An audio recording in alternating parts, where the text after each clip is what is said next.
Hello everyone, today we will starting new chapter quantum statics. Now we discuss about Bose-Einstein distribution law. Without wasting any time, let's begin.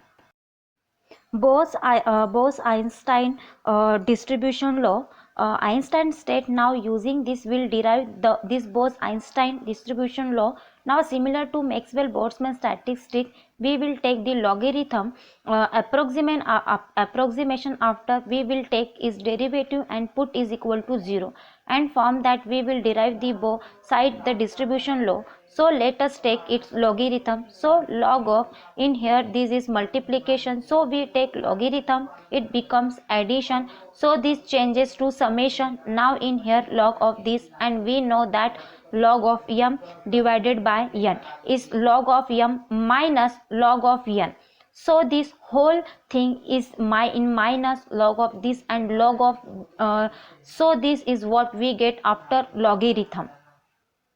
Now we have this thing in here. Now what we'll do is apply Stirling approximation, which is log of x factorial, which is equal to x minus x, so log of ni plus ni factorial is ni plus ti minus 1 log of ni plus gi minus 1.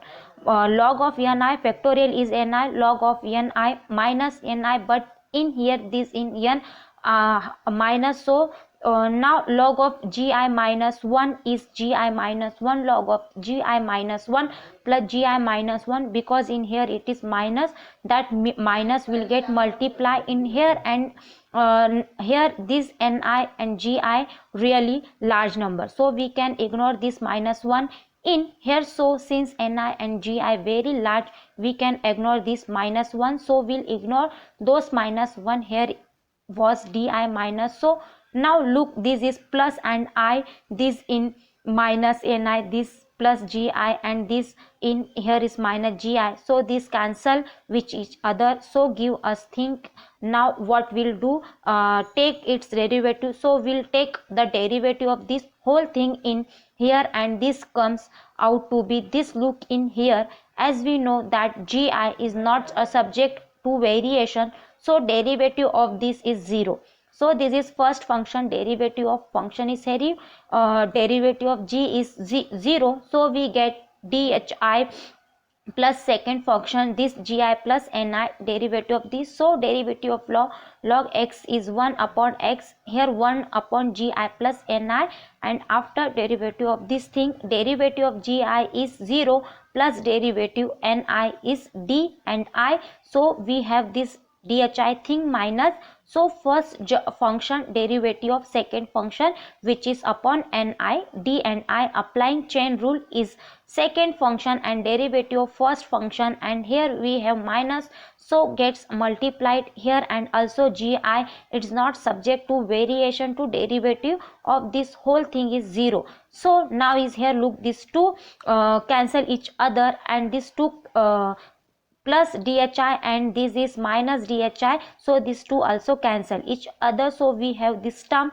and this term only, so we have thing is in here. Now we will take dhi outside, and we tend to take this ni on the numerator, so we will do like in here, we take minus d ni common, log of ni minus log of gi plus ni, so we take log of a minus log of v, which is log of a upon b, so inside we have log of ni upon g I plus 1, outside we have dni with a minus sign. So now in here this is not complete, we have some other constraint also. We will apply Lagrange multiplier to constant that total number of n1 plus n2 plus n3 and so on, and the total energy is also constant. That means this is equal to constant, derivative of this is 0, also constant, so derivative this is also 0. We will multiply this by some alpha and multiply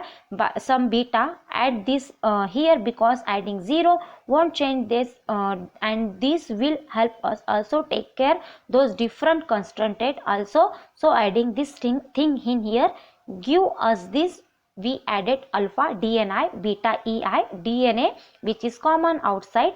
Here we have this thing in here. Now this is equal to 0.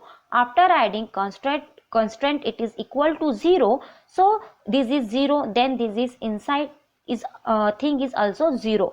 Redirect that alpha plus beta I on the other side, which is minus, then we will take log on other side, will be 2 raised power minus alpha beta I. Now in here let's flip this over, so this minus sign change and this gi plus na comes in the numerator. Now in here we like gi divided by ni plus ni divided by ni, where which is also 1 also minus 1. So we have this thing is where we can, this ni goes here and the whole here we ni equal to gi divided by raised alpha plus beta I minus 1, and this the Bose-Einstein distribution law is what we needed to find. Only this alpha and beta, which are the Lagrange multiplier, are unknown. We will derive the after formula distribution law, because these are same all three law function take when we put in alpha beta. Now as this statistical mechanics in a nutshell, learn that this ni upon gi thing is known as occupancy. It means the number of particle in each box. This is just another way to represent the function of form occupancy. Now this alpha and beta comes out like beta is 1 upon and constant, here alpha is minus mu upon naught potential. After putting this thing in here, we have the function like in here, this is minus mu upon kbt, and we like ei upon kbt, which is multiplied by beta. Bose-Einstein, also the Bose-Einstein distribution law.